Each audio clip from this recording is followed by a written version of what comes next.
Así es, Antonio, hacemos un repaso de todas esas medidas que el Gobierno, patronal y sindicatos tienen sobre la mesa. Lo primero es que el trabajo a distancia requerirá un mínimo de un 30% de la jornada, lo que equivale a 2 días laborales. También han acordado que sea voluntario y en el caso de que los empleados decidan no acogerse a él, no podrán ser despedidos ni tampoco afectará su sueldo. En cuanto a los gastos, las compañías proporcionarán el material necesario y asumirán parte de los costes, entre ellos el de Internet, el de los equipos y su mantenimiento.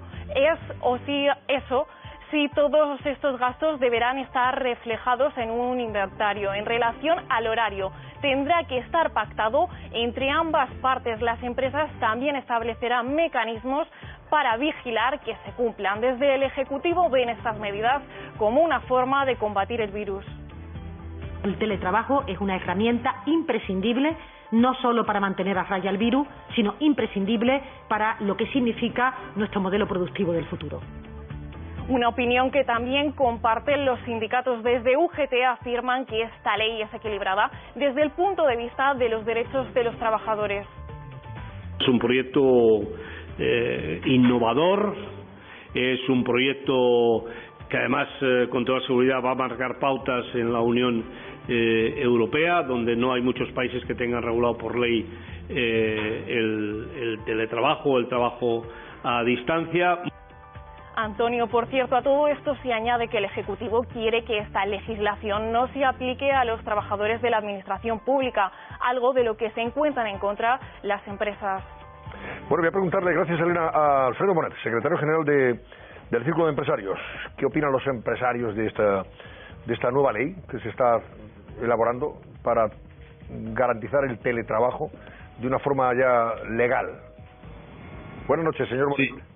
Hola, buenas noches. ¿Qué tal, Antonio? Muy bien, bueno, las noticias son mejores porque el principio de esta regulación fue una propuesta unilateral del Ministerio de Trabajo que recibió con gran sorpresa la COE y los sindicatos. Ahora sí que ya se ha empezado a discutir en el marco del diálogo social la regulación del trabajo a distancia. Nosotros pensamos que es una modalidad de trabajo que va a ser importante en el futuro. Ha llegado hasta el 30% de los trabajadores durante la pandemia. No va a ser así en el futuro, es decir, que va a haber una reducción. Lógicamente ya se está produciendo. No vamos a estar el 30% de los trabajadores teletrabajando. Pero sí que efectivamente es una modalidad de trabajo que ha permitido salvar miles de puestos de trabajo durante estos últimos meses. Y por tanto tenemos que cuidar y regular adecuadamente y de manera inteligente el teletrabajo. Lo que no podemos es que por una excesiva regulación, excesivamente intervencionista, excesivamente rígida, pues podamos coartar la capacidad de creación de empleo que tiene esta modalidad de trabajo, por lo que nos parece que es necesario seguir discutiendo para llegar al necesario equilibrio entre los derechos y obligaciones de las empresas y de los trabajadores y de los intereses de ambos para que sea eficaz. Bueno, ¿cómo ve la situación, señor Bonet? Escuchó ayer al presidente del Gobierno, usted no sé si estuvo en esa cita en Casa América, pero no. ¿qué le dice, qué le sugiere lo que vio y oyó? Mire, una parte importante del discurso, pues yo creo que puede ser compartido por todo el mundo, que es que estamos en una situación muy grave, una situación muy complicada, muy difícil, en que necesitamos el ayuda, el salir entre todos, con la colaboración de todos, etcétera. Pero para eso no hay que ser doctor en Harvard, ¿verdad? No. Luego lo que ni de economía siquiera. Y de eso luego lo que hizo fue señalar cuáles son las 4 líneas principales del plan de recuperación del gobierno. Las dos primeras son claramente compartidas también por todo el mundo. Uno es la digitalización, que es absolutamente imprescindible para mejorar la competitividad y nuestro modelo productivo del futuro.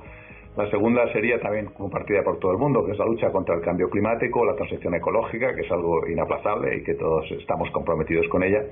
Y las dos últimas que citó, la tercera era la cohesión social, en la que también estamos de acuerdo, y la cuarta, pues dar un mayor papel a la mujer en la sociedad y en la economía. Estos 4 principios para nosotros se quedan claramente cortos, porque solamente con digitalización y con transición ecológica no salimos de la crisis. Para salir de la crisis necesitamos hacer muchas más cosas. Necesitamos sobre todo reformas estructurales, porque lo que necesitamos es un entorno de negocios que sea favorable para para el crecimiento, para la creación de empresas, para el emprendimiento, para el crecimiento empresarial, en definitiva. Y de eso no dijo nada el presidente del gobierno. No habló de que necesitamos inmediatamente una reforma educativa para reducir el desempleo juvenil especialmente y para adaptar nuestra educación a las necesidades del futuro. No habló de que necesitamos reformar las pensiones, que el sistema es insostenible en la situación en que se encuentra. No habló de la necesidad de reformar la fiscalidad para tener un sistema fiscal más eficiente. No habló de la reforma laboral, en la que tenemos un excesivo número de trabajadores temporales y una dualidad en el mercado que tenemos que resolver de alguna manera. No habló de la reforma de las administraciones públicas, en las que hay un enorme margen de eficiencia, de acuerdo con los estudios de la AIREF. Es decir, que yo creo que el discurso fue el discurso general que se podía haber hecho en cualquier país de la Unión Europea, de que lo importante es la digitalización, la transición ecológica, la cohesión social, etcétera. Pero es que en España tenemos una serie de problemas particulares que no tienen en otros países como Alemania u otros, y parece que se olvidó o no los comentó, que es toda la necesidad de acometer reformas estructurales, dado que desde el año 2012 no se aprueba ninguna reforma estructural en España y la necesitamos como el comer para poder actualizar nuestro entorno de negocios y nuestro modelo productivo. ¿Coincide usted con la lectura que se hizo del acto por parte de algunos medios de comunicación, o bastantes, en sus líneas editoriales, sobre la utilización, permítanme la palabra, utilización entre comillas del acto y de la presencia de los empresarios del IBEX para arrearle al PP, o destacar que el PP tiene que estar aquí en primera línea de saludo y decir a todo amén, sí señor, para arrimar el hombro y sacar esto adelante, sin conocer ni siquiera las cuentas del Estado, ni los presupuestos que va a presentar, etc. Siempre alguna intencionalidad, desde luego, tenía el acto, pues para presionar a los partidos de la oposición o para mostrar en Bruselas que el gobierno cuenta con el apoyo de la sociedad civil.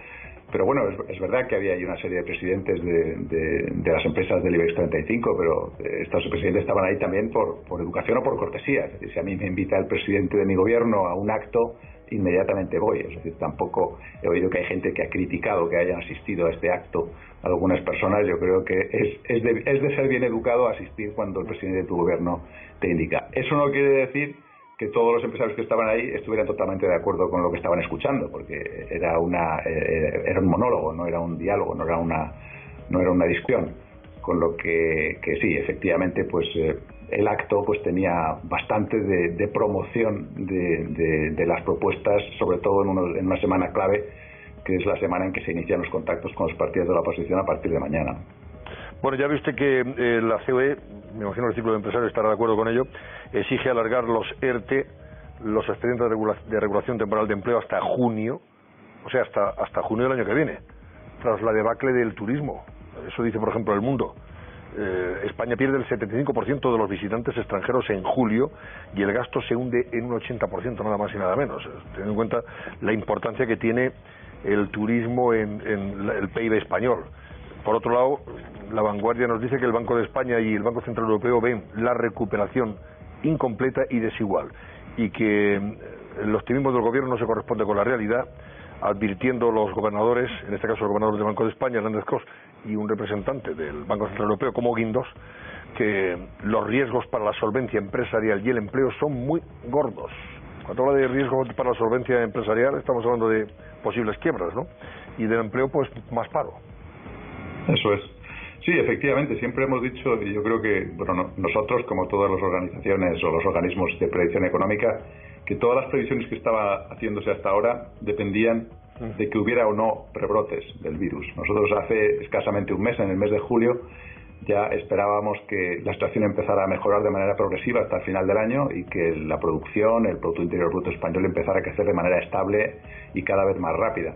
Pero es verdad que estamos ahora viviendo un rebrote, y este es un rebrote que es inesperado, que desde luego estaba contemplado en las previsiones, porque muchos de los organismos habían hecho previsiones diferentes en función de si había rebrotes o si no los había. Ahora nos encontramos ya en un cierto rebrote que además se ha adelantado, porque todas las estimaciones eran que el rebrote podría venir en octubre, cuando empezaron a bajar las temperaturas, etcétera, pero es que nos hemos encontrado ya en él. El año turístico ha sido desastroso, como bien se decía, y por tanto las previsiones van a empeorar.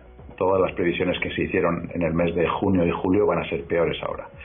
Y también hemos comentado en otras ocasiones que todas las líneas de liquidez, de apoyo del gobierno, servían para preservar para mantener a las empresas vivas, para que pudieran realizar sus pagos corrientes y seguir vivas. Pero si no hay negocio, por ejemplo en el sector turista, si no hay turistas, pues estos problemas de liquidez pueden convertirse claramente en problemas de solvencia, puede aumentar la morosidad, las empresas pueden no poder devolver los créditos, y esto sí que nos genera una situación complicada. Es decir, que efectivamente yo creo que tanto el Banco de España como el Banco Central Europeo pues lo que están es señalando que las perspectivas ahora son peores que hace un par de meses.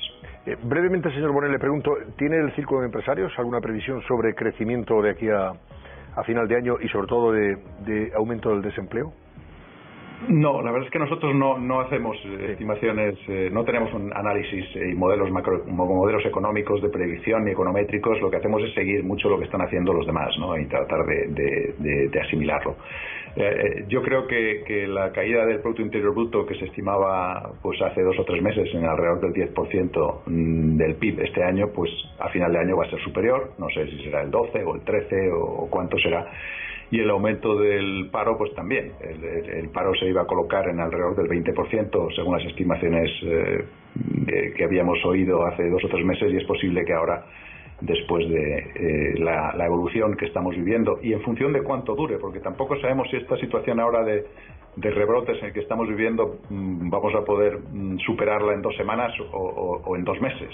Si fuera en 2 semanas habría un impacto menor, pero si fuera en 2 meses, la verdad es que el efecto sería grande. Yo creo que el paro se puede ir claramente por encima del 20%. Esos son más de 6 millones de parados, ¿no?